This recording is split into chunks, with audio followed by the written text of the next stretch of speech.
Guten Morgen und willkommen zur dieswöchigen Ausgabe der Tourismus-Namibia-Show, die wir nun jeden Samstag an Sie oder für Sie vorbereiten. Diese Sachen sind natürlich nicht immer gleich. Wir haben da manchmal Leute mit dabei, die uns zuarbeiten, aber in dieser Woche haben wir das ein bisschen anders gemacht. Da habe ich die Informationen dann halt nur zusammengetragen. Also nicht wie sonst immer, wo wir im Englischen noch einen der jüngeren Kollegen mit dabei haben, derer mit Material ich hier mit einbinden kann. Trotzdem denke ich, haben wir in dieser Woche ein sehr interessantes Programm. Bevor wir uns dem Programm allerdings zuwenden, mein Name ist Frank Steffen, ich bin der Redakteur der Allgemeinen Zeitung und kümmere mich natürlich um das Tourismus-Namibia-Magazin. Ich hoffe, Sie haben auch in dieser Woche wieder viel Spaß. Wir haben unsere Topics dabei, 2 Destinations, also Urlaubsziele oder Ideen und dann am Ende to the point, wo wir Ihnen immer wieder Interviews bringen. Und in dieser Woche haben wir insbesondere ein paar schöne mit dabei. Warten Sie es ab. Als erstes haben wir erstmal die Topics, also unsere Themen.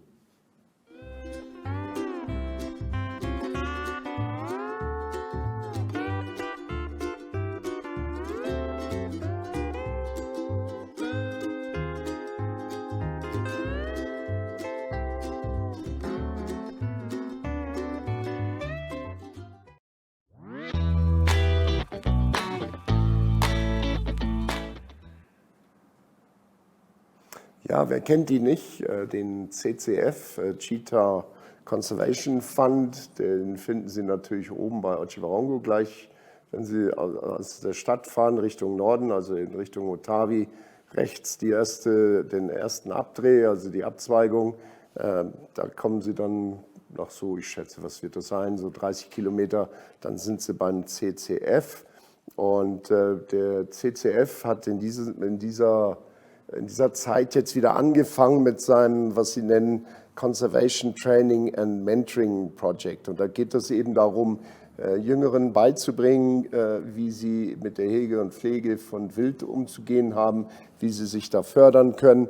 Und dieses Projekt ist jetzt gerade wieder in Oshana und Kavango, also in beiden Ost- und West-Kavango und auch in der Kunene-Region gestartet worden.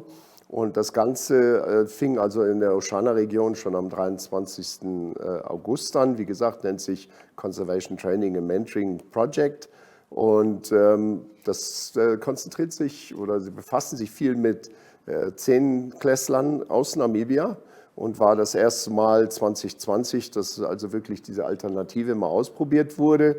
Das ging da eben im Prinzip darum, das sogenannte Future Conservationist of Africa Programm einzuhalten. Also es geht um die künftigen Umwelthäger und Pfleger, will ich mal sagen. Und das ist natürlich in dieser Covid-19-Pandemie geboren, dieses Kind. Geht eigentlich darum, dass man Alternativen schafft in der Zeit, wo der Tourismus noch nicht wieder voll angezogen ist. Es geht um 3 Phasen da. Einmal den sogenannten Outreach Phase. Da geht es erstmal darum, nur das Projekt vorzustellen, die Studenten erstmal einzuweisen. Also von verschiedenen Schulen ist das. Und dann ist es eine Online-Phase, wobei es eben um das Awareness geht und dann natürlich auch die detaillierten Studien und Kenntnisse und so weiter. Es geht dann auch um die Partnership der verschiedenen CCF-Partnerschulen, die an diesem Projekt beteiligt sind und wie sie eben zusammenarbeiten können, damit die Cheetah erhalten bleiben. Die hatte ich übrigens mal abgenommen, als ich beim CCF war, diese Tiere. Und die 3. Phase involviert dann eben den Prozess, wie man diesen Studenten weiterhilft, wie man ihnen ständig neue Informationen zuführt.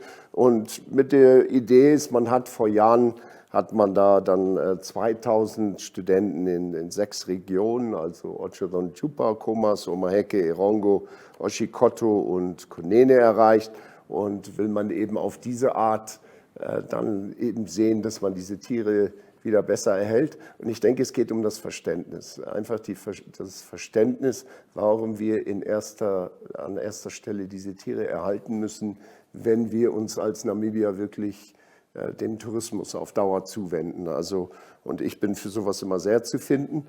Ich habe über die letzten Jahre immer mehr gesehen, wie Umweltpflege und Hegegebiete und all solche Sachen, nicht mehr nur ein europäisches Konzept sind, sondern wirklich in Namibia voll aufgegriffen werden. Und da finde ich das gut, dass man das endlich auf der Schulebene schon vorantreibt, damit man nicht Erwachsene erst davon überzeugen muss, dass diese Tiere für unser aller Bestes eigentlich erhalten bleiben. Ja, und als nächstes haben wir dann die Giraffen. Die Giraffen in diesem Monat hat also ein Projekt angefangen, wo man eben die normalen Tiere versieht man ja mit Halsbändern. Das ist bei denen wohl ein bisschen schwierig, logischerweise, weil der ganze Hals so lang ist und konisch zuläuft. Aber was man jetzt eben angefangen hat, man hat die ersten 4 GPS-Sender also angebracht, und zwar am Schwanz der Tiere. Also das ist in Etosha National Park oder also im Etosha Nationalpark und dann in dem Ihiro-Vipuka Kommunalhegegebiet ist das angefangen worden. Hier sieht man noch, wie die Zunge raushängt, weil noch nicht ganz wieder mit dabei ist die werden ja teilweise betäubt, nicht in Vollschlaf gesetzt, aber eben damit man sie besser hantieren kann. Das hier war der traditionelle Sender oben am Horn und den haben die Tiere scheinbar öfter, vor allen Dingen wenn sie sich in die Wolle kriegten, haben sie beschädigt. Außerdem finde ich das nicht so toll, wenn der da so wie so eine Schleife am Kopf hat. Das hier ist der neue Sender, der ist am Hals und das Ganze wurde entwickelt von der Giraffenstiftung, also sowie vom Umweltministerium selber und dann vom NUST, das sogenannte Biodiversity Research Center. Naja, und die haben sich alle, also übrigens auch noch von der UNAM, das Veterinär, also die Veterinärlehrstelle hat sich da auch noch mit angeschlossen. Und das Ganze passiert dann eben unter dem Projekt, das sich nennt ORYX, also ORYCS. Das ist ein deutsch-namibisches Forschungsprojekt und wird gemeinsam mit der Universität Potsdam in Deutschland ausgeführt. Und der Professor Hauptfleisch, also der ist an der NUST, der meinte, Namibia wäre einzigartig insofern, dass wir unsere Giraffen eben noch in Ordnung halten und dass die wirklich auch zunehmen. Also deswegen, das Ganze kommt jetzt seit 20 Jahren. Und jetzt wird seit Juli dieser neue Sender getestet am Schwanz. Und dann werden wir doch hoffen, dass das in Zukunft den Giraffen allen zugutekommt. Ich bin auf jeden Fall dafür. Wenige Leute wissen, dass Giraffen halt weltweit doch sehr bedroht sind. In Namibia können wir das oft nicht nachvollziehen, denn auf jeder Gästefarm und in jedem Park gibt es immer, ich will nicht sagen Unmengen an Giraffen, aber jedenfalls so viele, dass man nach einer Weile kaum mehr hinguckt, wenn man im Etosha war. Und in der Beziehung sind wir natürlich verwöhnt. Anderswo in Afrika ist das Tier teilweise vom Aussterben bedroht. Also, und daher ist das an für sich eine gute Sache. Ja, und dann haben wir was ganz Außergewöhnliches gehabt in dieser Woche. Wir hatten eben eine Riesenkrake. Also das gibt es ja nicht jeden Tag. Und hier die Leute vom Lüderitz Marine Research, also das ist so eine Umweltbewegung, die sich auch so ein bisschen mit der Forschung befasst von Meerestieren und so weiter. Die hatten in der vergangenen Woche unter der großen Überschrift riesiges Kalamari-Dinner für die Möwen und Schakale sowie die braunen Hyänen. Naja, im Prinzip geht es darum, dass sie bei Große Bucht, also in Lüderitz Bucht, haben sie diesen Karkas eben gefunden und immerhin 1,94 Meter war nur der Hauptleib und dann zusammen mit den Tentakeln, also mit den Armen, war das dann 3,75 Meter. Allerdings sind die Hauptarme teilweise abgerissen gewesen schon, also somit ist das wahrscheinlich eher unterbewertet von der Länge her. Interessant an diesen ganzen Sachen ist, dass das Tier normalerweise bis zu 13 Meter werden kann, also 275 Kilogramm. Das ist schon immerhin. Und das Tier gehört zur Spezie der Achiteutis. Also, und diese Tiere findet man halt hauptsächlich in tiefen Ozeanen, wo die sich eben von normalem Fisch und weiteren Oktopussen und dann natürlich der kleineren Art ernähren. Also Kalamari insofern essen, etwas, was wir auch gerne essen. Aber sie sind halt, hin und wieder spülen sie ans Meer, also an den Strand, wie in diesem Falle. Und wenn Sie jetzt auf diese Fotos gucken, dann sehen Sie diese Saugknöpfe, die hier genau dieses Zeugs, das sieht ja eigentlich aus, als ob das irgendwie ja, vom Firmament aufgenommen wurde, wenn man schnell guckt. Aber das ist eben interessant, diese Saugknöpfe am Arm selber. Und dann natürlich ganz interessant an der Schnute halt, diese beinahe wie Zähne, womit sie eben ihr Fleisch aus der Beute reißen. Also das ist wahrscheinlich verhärteter Knorpel oder irgendwie etwas in der Art. Ich bin da leider nicht ganz bewandert in dem Gebiet und muss zugeben, ich habe nicht vorher mehr Zeit gehabt, mich nochmal mit dem Thema auseinanderzusetzen. Aber das waren zum Beispiel unsere Topics in dieser Woche und ich fand das ganz interessant, dass diesmal mal nur Tiere zur Sprache kamen und die Menschen sich in die letzte Reihe setzen mussten. Als nächstes haben wir dann die Destinations, also Urlaubsideen.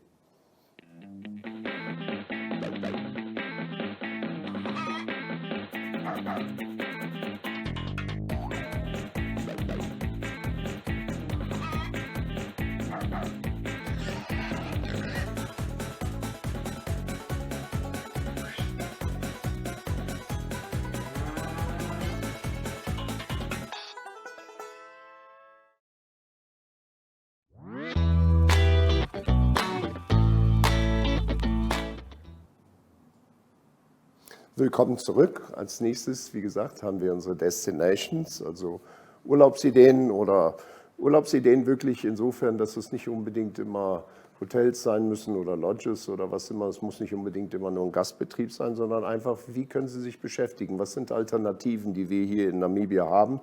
Und deswegen darf auch gerne jeder von Ihnen uns da einen Beitrag zusenden, wenn Sie etwas Interessantes gesehen haben. Die Nina Victoria Ebner, das war eine Gastredakteurin von uns, die hat jetzt gerade eben wieder das Land verlassen. Die war 3 Monate bei der AZ beschäftigt und die war deswegen neulich auf einen kleinen Ausflug geschickt worden und da machte sie dann halt beim Sachsenheim auf der Gästefarm. Also das ist gleich oberhalb von Zumip, das werden Sie sehen, da auf der Karte unten rechts sehen Sie Sachsenheim. Und das ist nur gleich oberhalb von der Abzweigung, die eigentlich zum von Lindequist Heck und rüber nach Namotoni führt, also auf dem Weg hoch nach Ovamboland, will ich mal sagen. Aber das sind keine 1000 Meter, wo man dann gleich rechts drehen kann. Und das ist insofern eine schöne kleine Gästefarm. Ist keine Luxuslodge, das muss man nicht sagen, aber es ist eine sehr angenehme Lodge und hat alles, was man wirklich für nötig betrachten würde. Da gibt es dann eben einmal Doppelzimmer und Einzelzimmer und dann gibt es auch Familieneinheiten und man kann auch ganz normal sich auf dem Campsite niederlassen. Also die haben ein Restaurant vor Ort mit einer Bar natürlich und einem kleinen Swimmingpool.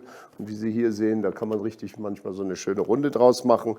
Also ist so richtig der ideale Stopp, bevor man in den Park geht oder wenn man gerade rausgekommen ist und man will abends nochmal zusammen so ein bisschen gemütlich zusammen sein. Also ich habe schon da Zeit verbracht. Das ist eine angenehme Gästefarm. Im alten Stil noch, aber gucken Sie sich an, was Nina uns vorbereitet hat.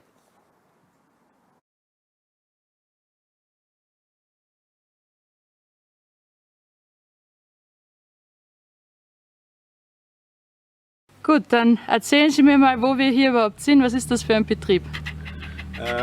Wir sind hier auf Sachsenheim. Das ist eine Gästefarm hier in der Nähe von Etosha. Ja.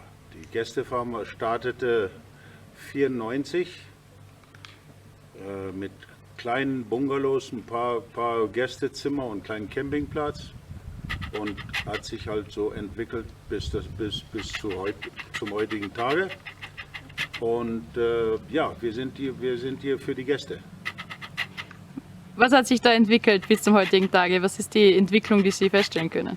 Wir haben inzwischen 22 Gästezimmer und dann 10 Campingplätze und einen komplett laufenden Gästebetrieb. Sie führen das ja als Familienbetrieb. Das heißt, wer arbeitet mit und sind Sie schon hier geboren?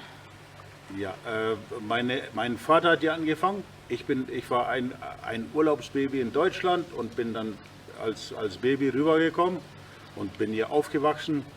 Und wir haben, die Familie macht dann den Gästebetrieb hier. Wie viele Gästezimmer haben Sie im Moment und was sind Ihre Highlights auf Ihrem Betrieb, wo Sie sagen, dafür kommen die Touristen wirklich hierher? Die Gäste kommen gerne zum Abendessen rüber, weil wir haben ein sehr gutes Wildbuffet und die Ruhe, die Stille auf einer Gästefarm kann nicht bezahlt werden. Was hebt Sie denn ab von anderen Lodges und Betrieben rundherum? Wir haben andere Preise, wir sind viel billiger wie die anderen teuren Lodges, die um Etosha liegen. Und ich denke, wir sind sehr preiswert und unser Preis-Leistungs-Verhältnis ist gut. Und auf dem Farmgelände quasi, was gibt es dazu zu sehen? Wir haben eine Wanderroute, die hier zu einem Flehe geht oder einer Wasserstelle, wo die Gäste Wild beobachten können. Wir sind dabei, um eine Beobachtungsstelle zu machen hier am Hof selber, wo das Wild auch zum Wasser kommt. Sachsenheim ist sehr wildreich und die Gäste, die können auch eine Rundfahrt buchen auf der Farm und dann werden die auf der Farm rumgefahren. Von Ihnen persönlich oder von Ihren Mitarbeitern? Von mir persönlich als Führer und ich erkläre denen alles, was so ein Farmbetrieb zu bieten hat. Was zählt für Sie denn zum Farmbetrieb dazu? Wir haben Wildfarmerei. Mein Sohn jetzt mit dem Corona-Problem haben wir angefangen, um Kohl zu pflanzen. Der hat 3 Hektar Kohl gepflanzt zum Verkaufen. Und ja, das ist halt was wir bieten hier. Jetzt haben Sie das Corona-Problem schon angesprochen. Was ist denn in diesem Jahr passiert, wo die Touristen ausgeblieben sind? Wir haben richtig renoviert. Das ganze Jahr, die ganzen Zimmer haben wir renoviert. Und auch die Werkstatt und so weiter, alles so haben wir renoviert und schön gemacht. Und hier am Swimmingpool haben wir einen Balkon auch noch hochgestellt, dass die Leute sich sonnen können da und den Sundowner genießen können. Also haben wir schon etwas verbessert. Zum Glück konnten wir unsere Arbeiter behalten. Finanziell konnten wir das wenigstens überstehen. Aber jetzt wird es auch Zeit, dass die Leute wiederkommen. Es wird Zeit, dass wir Gäste kriegen. Ja, das war wie gesagt ein Beitrag von Nina Victoria Ebner. Es ist sehr interessant, vor allen Dingen, weil das Gespräch auch mal von jemandem geführt wurde, der nicht wie wir wahrscheinlich immer wieder dieselben Fragen stellt, sondern einfach mal von jemandem, der von auswärts kam und da die Fragen ganz anders vielleicht stellt als wie wir. Wie gesagt, das war die Sachsenheim-Gästefarm. Als nächstes haben wir einen Beitrag von der Irene-Mari von der Walt. Das ist eine junge Kollegin von uns in Swakopmund. Und die hat sich so ein bisschen mit dem Village Café auseinandergesetzt. Das Village Café oder Café finden Sie, also wie Sie sehen, unten auf dem Foto. Ganz unten rechts sehen Sie so einen roten Punkt, da habe ich das einfach eingetragen. Einfach nur, um ungefähr zu zeigen, wie nah es doch an der Mole und an der ganzen Allee unten ist. Also es ist richtig schön in Stadtmitte, gleich in der Nähe von den Banken und so weiter. Also, und was Irene-Mari eben mir sagte, meinte sie, das wäre für sie auffallend, wie das ganze Café mal ganz anders eingerichtet wäre. Und man sieht das ja hier. Ich kann nicht immer genau erkennen. Ich nehme mal an, das sind alte Kaffeetins oder vielleicht sogar alte Farbtins mit bei. Aber ist ja egal. Immer überall so kleine, feine Sachen, die man natürlich zu Hause als Staubfänger betrachten würde, die in einem Café aber unwahrscheinlich Atmosphäre erzeugen. Also, und hier kann man ja sehen, jeder darf sich da verewigen. Und das ist halt Teil des Charakters dieses einzigartigen kleinen Cafés, Wie Sie sehen, da sogar, ja, selbst die Fähnchen, das ist ja heute alles, nicht jeder gebraucht das mehr. Und so haben sie verschiedene Geschmäcker, die da alle aufeinandertreffen. Aber sie meinte eben, das ganze Ding hat auch so ein bisschen den nötigen Humor. Also sie hat dann so ein kleines Video vorbereitet, das Sie sich schnell mal angucken können. It is only through their unique decor, friendly staff and quirky sense of humor that Village Café in Swakopmund has made itself a household name. Loved among locals and tourists alike, with menu items like the Exterminator and the Maasebrood, Village Café is sure to find its place in your heart. Being founded in December of 2004, Village Café has spent the past nearly 2 decades establishing themselves as a local favorite, a reputation they very well deserve. But it's not just you who feels this way about Village Café. Memorabilia of fans all around the world are aplenty at Village Café, including photos at iconic locations like the Eiffel Tower in Paris. But it's not just you who feels this way about Village Café. Memorabilia from fans all around the world are aplenty at Village Café. This includes snapshots all the way from the Eiffel Tower in France up to more local destinations. And it's not just us ordinary civilians, the famous and fortunate also enjoy a hearty meal from Village Café, including Miss Universe of 1992, Michelle McLean, the late space explorer Jaapie van Zyl, as well as everybody's favorite name flavor ambassador, Ease. A balance of menu favorites such as hamburgers and toasted sandwiches, as well as an assortment of unique coffees, classic Namibian desserts, and even a menu for your furry friend. Everyone in the family is bound to find a favorite on their menu. Ja, da bin ich doch mal gespannt, ob das Yes-Ja tatsächlich auch von Is geschrieben wurde oder nur von jemandem, der zufällig daran dachte. Is ist, wie gesagt, unser bekannter Kwaito-Star hier in Namibia, Deutscher, der eben Kwaito-Musik macht. Aber davon abgesehen, in dem Café können Sie sich ja mal umsehen, wenn Sie nächstes Mal in Swakop zu Besuch sind. Das ist mal was anderes. Man muss ja nicht immer dasselbe machen. Als nächstes haben wir dann To the Point.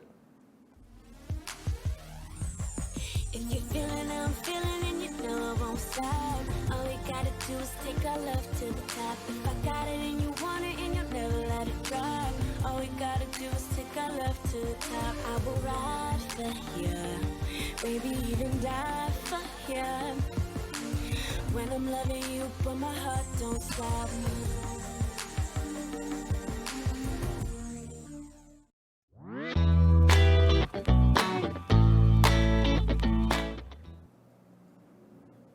Ja, bei To the Point hoffe ich, dass Sie uns heute ein bisschen Zeit mitgebracht haben, denn ich denke, ich habe 2 super interessante Interviews. Das erste haben wir mit DeLHRA geführt, und zwar mit dem Izak Smit.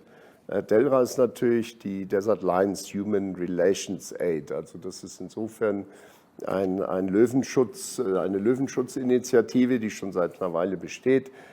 Izak Smit und Inki Mant, die sind da oben im Nordwesten Namibias sehr engagiert dabei, eben diese Löwen zu schützen da oben, uns ständig zu berichten, wie es denen geht. Denn wir hatten ja vor einiger Zeit eben auf dieser Show, hatten wir auch so einen Kurzbericht, was heißt ein Kurzbericht, wir hatten ja auch schon mal ein Interview mit ihm hier, und wo wir einfach erklärt haben, wie schlimm das geworden ist mit denen und mit unseren Wüstenlöwen. Die Wüstenlöwen sind ja keine einzigartige Spezies, sondern sind ganz normale Löwen, die sich eben an das Wüstengebiet angepasst haben.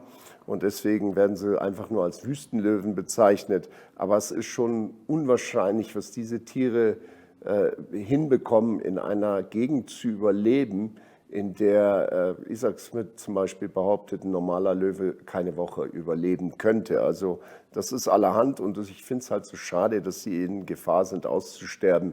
Wir setzen uns da wahnsinnig ein für die Wüstenpferde. Und es geht nicht um das Argument, das einzelne Argument, ob das nun gut, böse oder dies oder das ist. Aber ich sage mir einfach, wenn wir das hinbekommen haben, die Wüstenpferde zu schützen, dann müssen wir es auch hinbekommen, die Wüstenlöwen zu schützen. Und deswegen, wir hatten ihn eingeladen zu einem Interview auf Africa Good Morning, eine unserer NMH-Shows. und haben ihn dann näher zu dem Ganzen befragt, dass er uns mal ein Update bringt. Und dann fand ich sein Konzept, das er bringt, das scheinbar auch ein Umweltministeriumskonzept ist, fand ich derart interessant, dass ich ihn danach angerufen habe und noch ein zweites Interview mit ihm geführt habe. Diese beiden Interviews haben wir jetzt zusammengetan. Gucken Sie sich das selber an.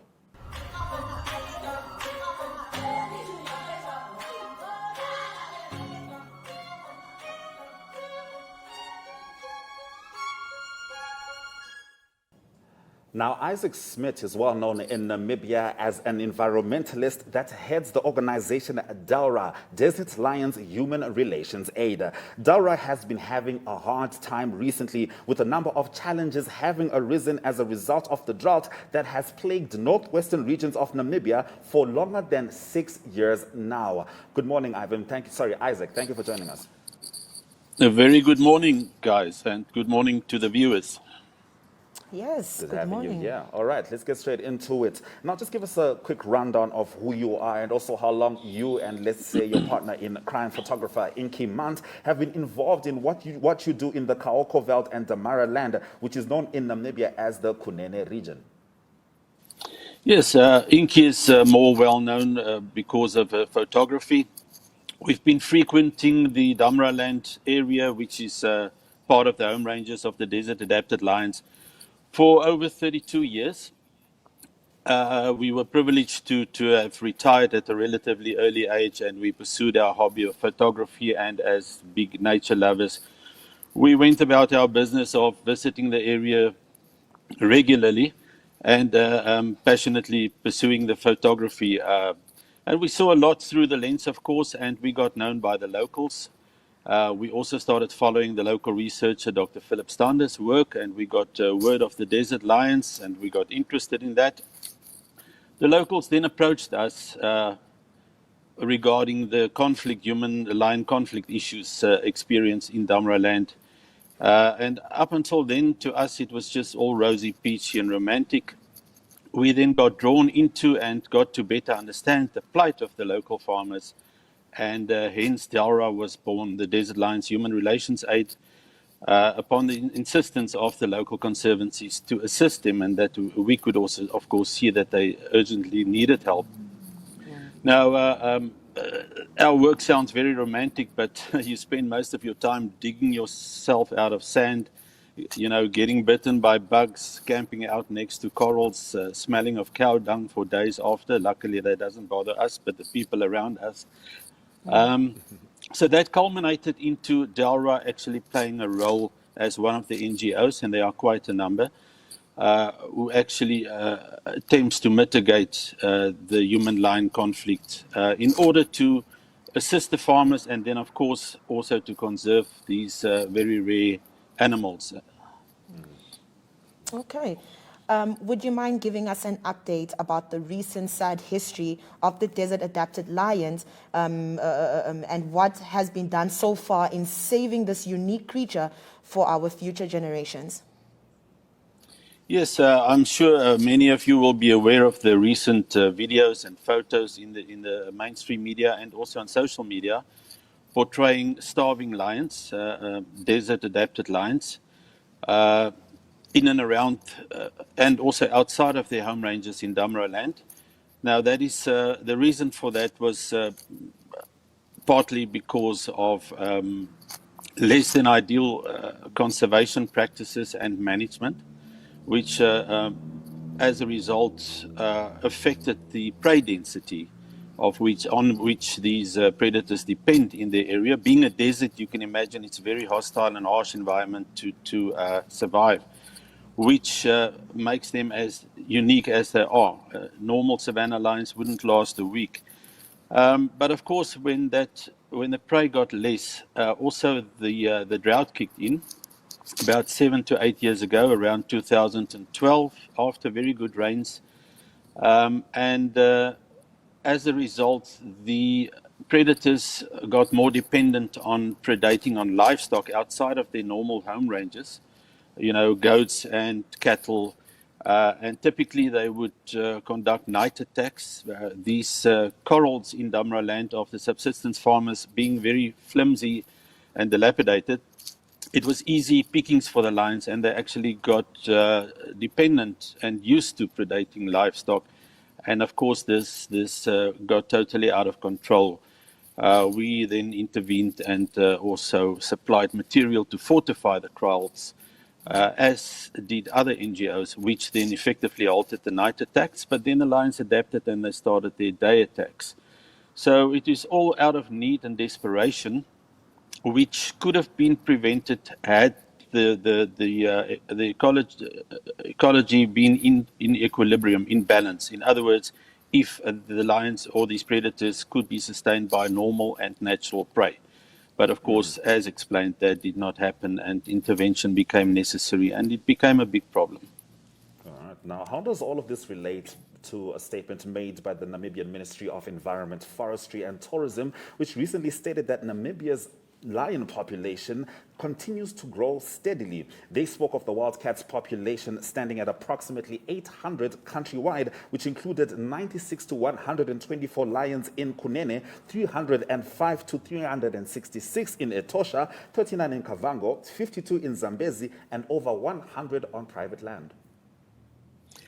To begin with, you can deduct the 100 lions on private land because that's got no real value for conservation, mostly because of legislation. These lions are mostly sterilized and not allowed to breed in captivity, according to Namibian legislation, which is right and good. Part of those are also for profit-driven entities used as tourist attractions, and then some are to be found in captivity in sanctuaries, like Nankuse, doing good work. We find, and we can only speak for the lines west of the 150 millimeter isolated rainfall line, the desert-adapted lines, in other words, and we found their numbers to dwindle down to 65 to 75 at the moment. We've previously heard Etosha had about a year or two ago, the official numbers were 420 to 470. So in our humble view, the numbers are dwindling, and 700 lions in a vast country like Namibia is really simply a handful if you consider genetic diversification. They are actually sitting on little islands and pockets of small populations. Good work is being done in the Zambezi by the Kwandu Carnival Project, so those numbers are steadily increasing. But in general, worldwide, the habitat has shrunk immensely of lions, and they really in a desperate need for proper conservation, and the numbers in our book are steadily dwindling. Izak, a while ago you wrote about an interesting concept where you expressed definite ideas about how conservancies should run in the future. So as ensure that wildlife conservancy does not serve as an open hunting ground managed at the whim of people who might intend well but are not sufficiently trained to actively manage those conservancies. Could you kindly explain it to us what this entails? And we have just a short time for this response. Right. Namibia has pioneered the community-based natural resource management concept, which is now 26 years old. And like everything evolving, we are of the view that it needs to be reviewed. And time has proven that the conservancy personnel, if you will, and management do not always have the acumen or training or experience to manage wildlife in a park. Our suggestion is that more areas are availed as protected areas, like the Palembang concession, where they are protected through legislation, because as it stands now, they double as emergency grazing in dry times, which then puts pressure on the wildlife and the predators prey, as well as they move off since they are in competition with livestock. So it's a lose and fast rule. We are of the opinion that it should be managed and optimized. The revenues should then be optimized for the benefit of these communities, but proper management by experienced entities running it as custodians is what is needed, and that will benefit the whole model in the long term. Well, thank you very much, Mr. Smit, for disseminating that important information. We certainly value it. Thank you for joining us on Africa Good Morning. Thank you so much. All right, we were just talking to Mr. Izak Smit, who is an environmentalist and the head of the organization DeLHRA, Desert Lions Human Relations Aid. It's one thing for us to get along, it's another thing for us to get along with nature, which after all sustains us all. As you can see in the background, I've got Izak Smit of DeLHRA. As you would assume now is what is next, and that's why I actually asked him for a follow-up conversation, which we'll now have, because the concept is very interesting. Izak, welcome, and I hope you've got more to tell us. Thank you much, Frank, and hi to all the viewers. Yes, certainly a lot has happened since our last discussions. We've been on a 3-week fact-finding mission with field work again, as usual, in the area between the Ukhap River and the Wanap River, where most of these desert-adapted lions have their home ranges, in order to do a test of, the prognosis on the survival rate. Where we had a look at the availability of the prey species, typical, mostly zebra and oryx, and to a lesser extent springbok and so on. And then also to do a physical assessment on the lions and to see what their conditions are like, as they are highly challenged at the moment due to the drought, and as we discussed the last time, also due to the low prey density, also caused by human utilization. So this took us to these areas, and it was very, very challenging, as normally we know the routes these lions take. This time of year, they actually deviate from these routes, and they tend to favor the smaller valleys and mountainous areas, which are inaccessible to us. So we unfortunately did not get around to see them physically, but we've gained enough intel to know that they are all alive. That's now the lions in the Ukhap and the Wanap rivers. Okay, but you see, this is obviously now the start. This is what will assist us in finally just getting them over the edge and trying to establish them again. I'm now wondering, if we look at the concept now of where you said there needs to be better planning, there needs to be better utilization of management methods in order to make sure that we don't ever have a repeat of this dire situation again. How would you physically see that thing coming into action? How would we make sure that, maybe you can describe a bit the example that you've previously given me about Gondwana, and how you would get that countrywide, even into places such as Kaza and wherever else? Yes, in the short term, our biggest priority now is to see that they survive up until such a time where the longer term plans can actually benefit them. We saw, which is typical for this time of the year, that some game have returned from the north, small little pockets, small populations, small little herds from the north towards the Wanap River, which could bring relief up until such a time we can come up with a better plan. So that is the biggest priority in the short term. The long term, obviously, then would be to, as soon as possible, rehabilitate these areas, get them to enjoy protected status through legislation, and to be properly zoned, where they can be managed in a responsible way by experienced entities, i.e. concession holders who are in the industry with the necessary experience and acumen to, if you will, manage a mini wildlife game park. The rehabilitation of the area, we've seen areas which have had nice rains in the last rainy season, with quite a lot of grass, but no animals to graze on it. So clearly, some of the areas are already ready for such a repopulation. Then, of course, also the water holes need to be rehabilitated and fixed in some instances where it run dry, and maybe also some added to extend this grazing range. And yes, by comparison, areas like Palmbach, where Gondwana is the custodian and the concession holder, has proved to be more resilient to this drought because of the fact that they have protected status, and they did not start the dry spell with deficit in prey species to begin with. So the challenge now is to get the rehabilitation, which cannot be done before you address security. In other words, it's no use repopulating an area and you have bush meat, small-scale poaching on the one hand, and then also it must be sustainable on the other hand, otherwise it's futile.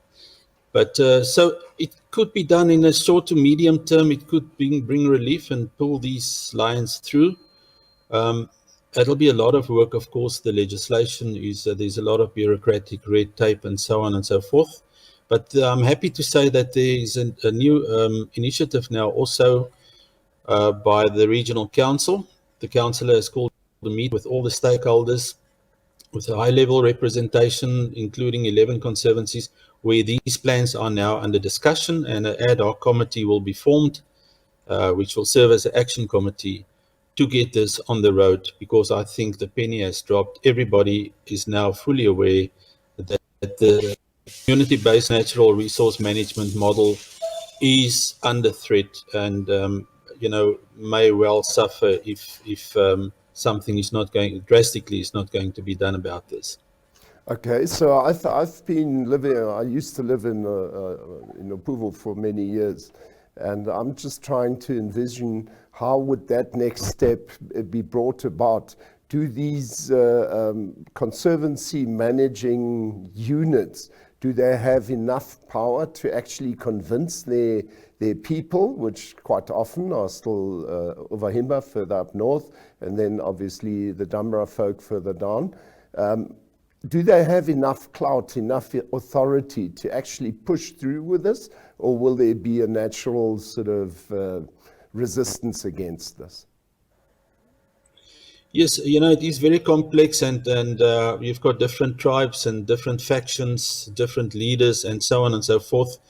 But the time is, as sad as it is, a huge percentage, up to 64%, I believe, of the large frame livestock of these farmers have been decimated by the drought.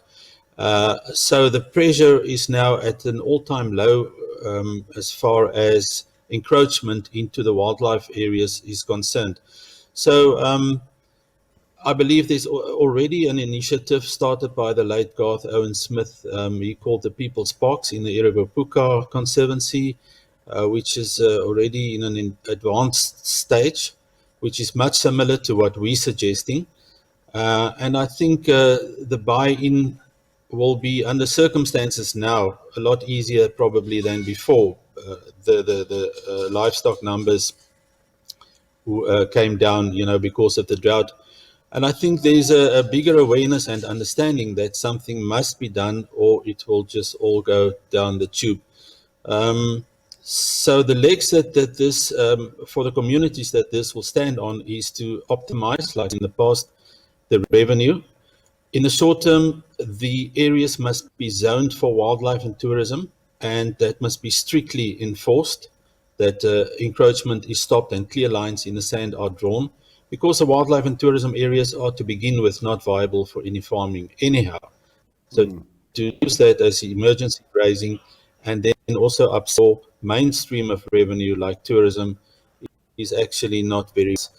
So then again, obviously, the diversification of revenue streams for these farmers is also a high priority, and plans have to be made in terms of maybe hydroponic schemes, green schemes, and also maybe solar farms where possible, in order to take the pressure off, as these farmers will not be able to survive for much longer with only subsistence farming as their livelihood. Food security is also one thing, but there are plans, and that is one of the pillars to sustain the livelihood of the locals and especially the farmers, and then of course to preserve and optimize the tourism, which should and will be and have been for a while their main source of income.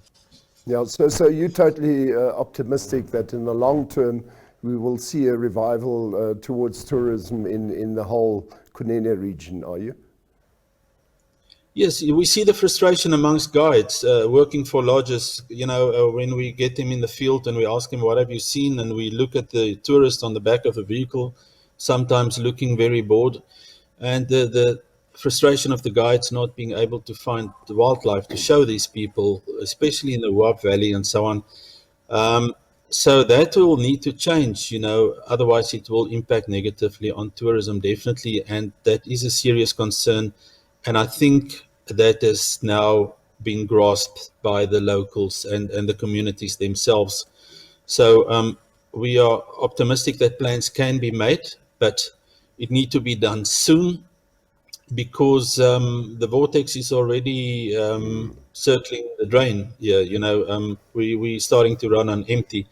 But with the program of the ministry where repopulation and reintroduction of game is possible, we are optimistic that things could be turned around, definitely. And then also with more effective human-wildlife conflict management, especially concerning lions in this instance, through this meeting with the regional councillor, the coordination and orchestration can also be very valuable, in the sense that these NGOs are operating in a very fragmented way.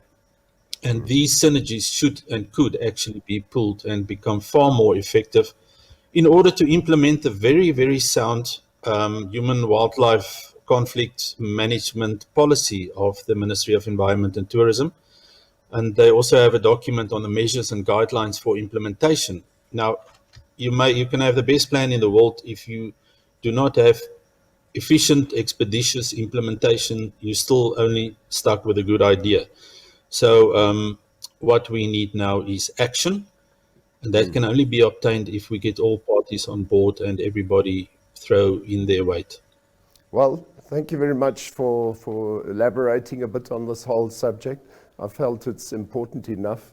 In the Allgemeine Zeitung the other day, I actually wrote an editorial about it where, my argument is quite simple, that if we deemed it fit to shift all types of goalposts and get 100 things in order to make our desert horses survive, we should do the same for these lions, because their numbers are now even less than the desert horses were at the worst of times.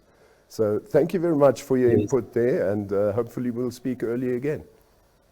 Yes, Frank, thank you very much. In essence, we actually messed it up as humans, and we need to create more habitat. Also, the corridors connecting the Kazas and the Iona game parks, etc., that's essential for the survival and genetic diversity. So us humans need to fix this, and it can be done. We are still positive. Thank you very much for having us. Okay, thank you and have a nice day. Ja, das waren unsere Löwen. Also ich hoffe wirklich, dass Izak und Inki und nicht nur die, eben alle, unser Umweltministerium, alle, die Interesse daran haben, irgendwie dieses Ding auf die Reihe bringen, damit dieses Hegegebiet derart verwaltet wird, dass wirklich diese Löwen eine nachhaltige Chance erhalten. Denn es ist ja nun mal einzigartig auf der Welt, und es wäre wirklich schade, wenn wir dieses einfach aus der Hand gleiten lassen und am Ende dann wieder ewig klagen, weil wir eben keine solche Tiere mehr haben. Das waren jetzt unsere Löwen. Als nächstes hatten wir dann, auch auf AGM, hatten wir die Frau Rachel Harris von EHRA. Also EHRA steht dann jetzt wieder, das ist EHRA. Das ist dann die Elephant Human Relations Aid, also das Gegenstück oder im Prinzip dasselbe Beispiel, nur eben ausgerichtet auf Elefanten. Und die hatte ich auch eingeladen zu einem AGM-Interview, und sie brachte mir dann gleich ein bisschen Material mit. Und somit bringen wir erst einmal ein kleines Video, wo sie sich selber im Prinzip vorstellt, dann das AGM-Interview und gleich danach noch ein bisschen Videomaterial. I'm Rachel Harris and I am the Director of Elephant Human Relations Aid, which was started in 2003 to try and help people living in this area with elephant-human conflict.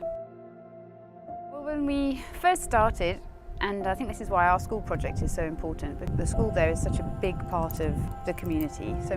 So I think they saw from the beginning that, you know, the intent that we came with was to really try and help and expecting nothing in return, and I think they just got to know us over quite a long period of time. We've been helping that school for 14, 15 years.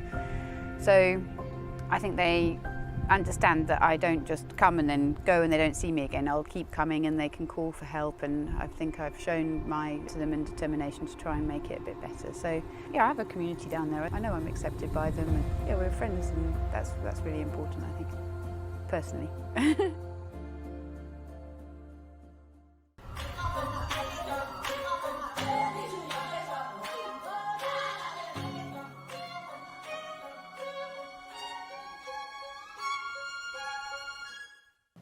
Maya Angelou has a poem titled Phenomenal Woman. I think it aptly describes Rachel. Good morning, Rachel. How are you? Welcome to Africa. Good morning.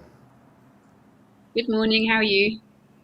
We're fantastic. It's good to have you here. Now, of course, we did watch the clip on you, but let's talk a bit about you. Could you tell us how long have you been involved in what you do in Namibia, particularly for the local elephant population?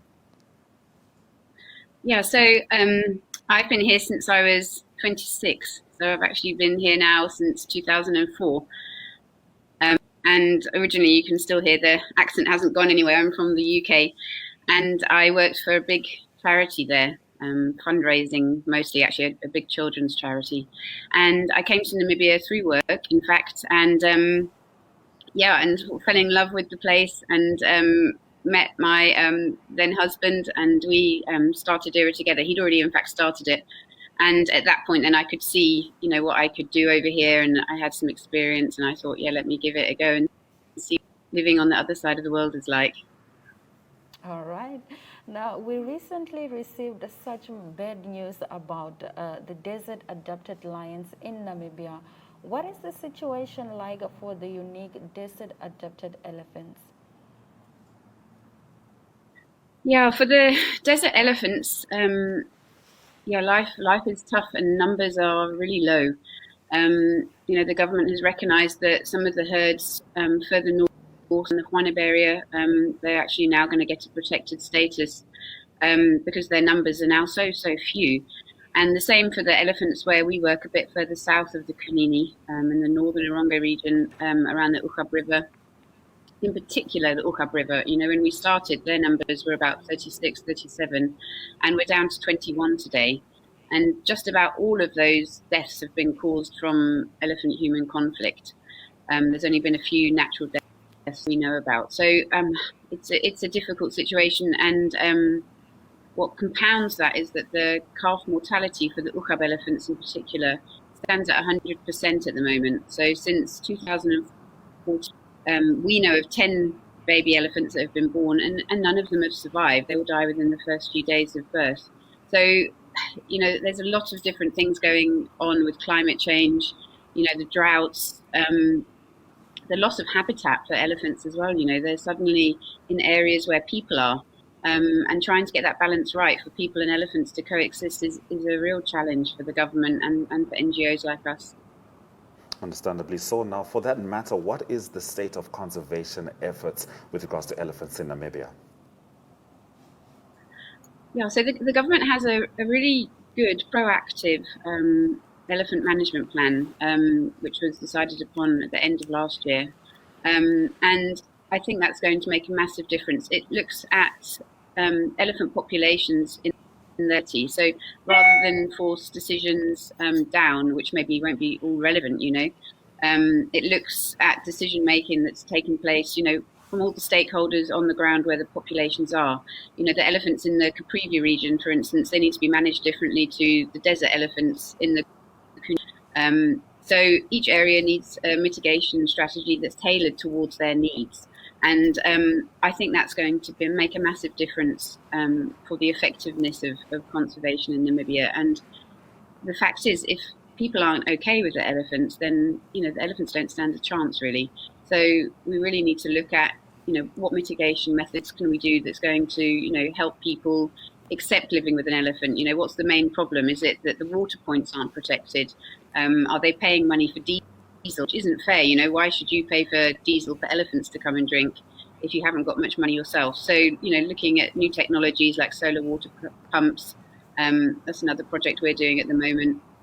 And education is also such a huge factor, making sure that people are empowered, that they know how to live with elephants, that they're not scared. I think none of us should have to be in a situation where we're living in fear every day. And that also makes you intolerant, doesn't it? So yeah, it's positive. All right, now for a number of years now, we've heard that the governments of Namibia and Botswana are applying to SCITES to allow the cull elephants herd in order to control their numbers and feed the existing demand of ivory. Now, what is your take on this, and how would you propose that the numbers remain within a reasonable size and that can be carried and managed by these countries? Well, as I said, the main problem is loss of habitat for elephants, and that compounded with climate change as well. So we've seen, even with the Ukab elephants, that are just a small number, as I said, over the last 2 years, they've travelled to an area east, much further north, up the Ukab River, which they haven't done previously. We actually lost them for a period of a couple of months. And during that time that they were gone, then they found themselves on commercial farms.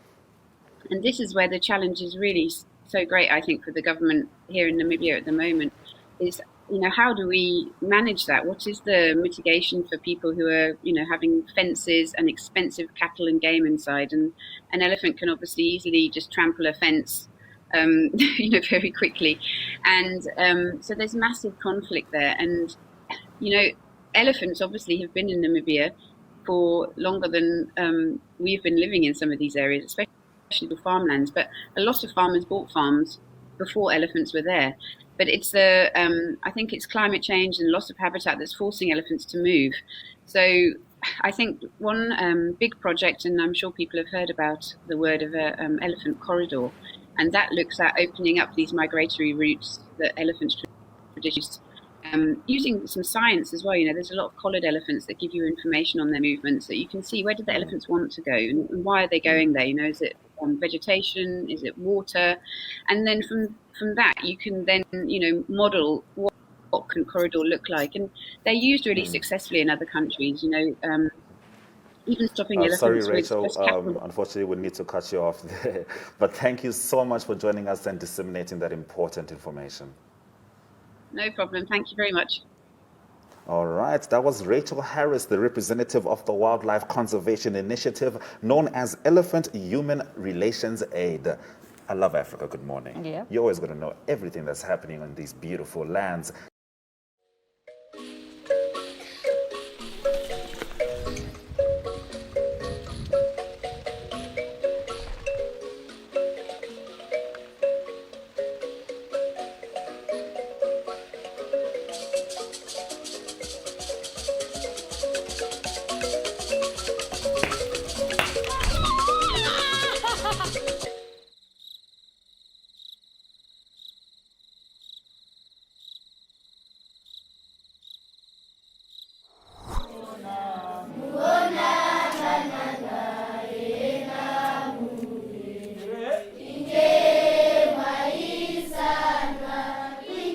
EHRA aims to solve elephant-human conflict through practical and realistic solutions.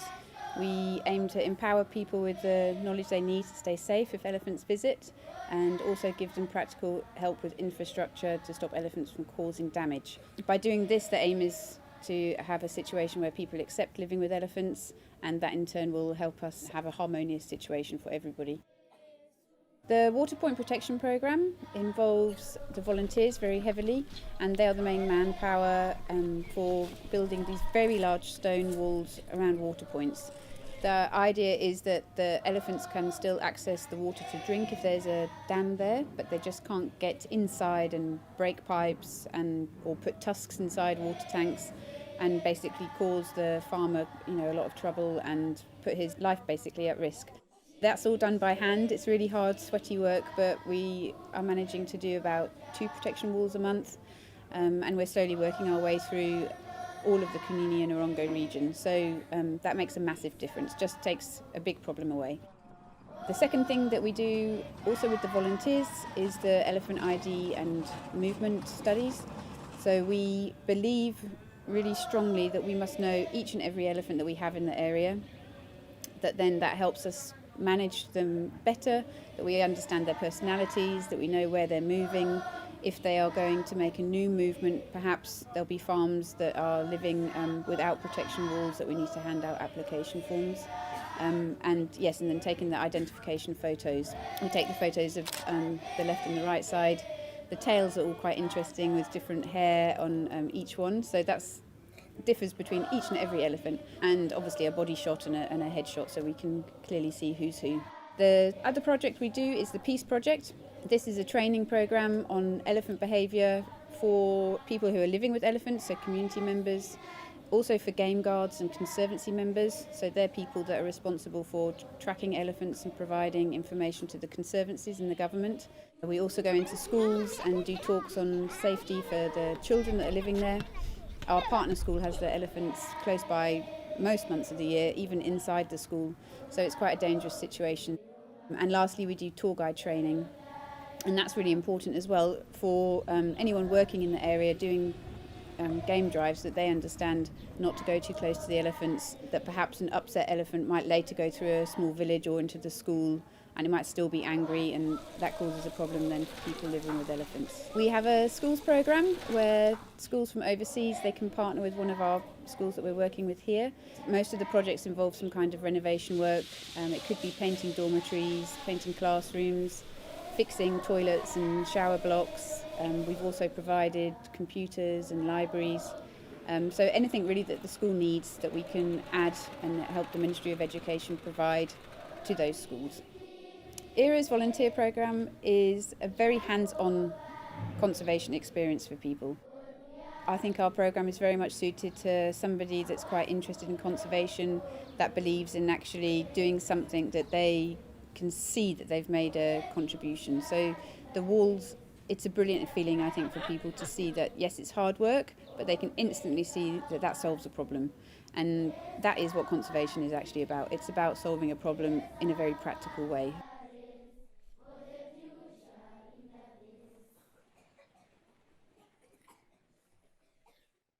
Ja, und damit sind wir am Ende dieser Ausgabe. Das war jetzt nochmal mit Elefanten schön abgeschlossen. Ich fand das interessant. Ich hoffe, Sie fanden das auch interessant. Wir verbleiben bis zur nächsten Woche. Passen Sie sich auf, bleiben Sie gesund. Bis zum nächsten Mal.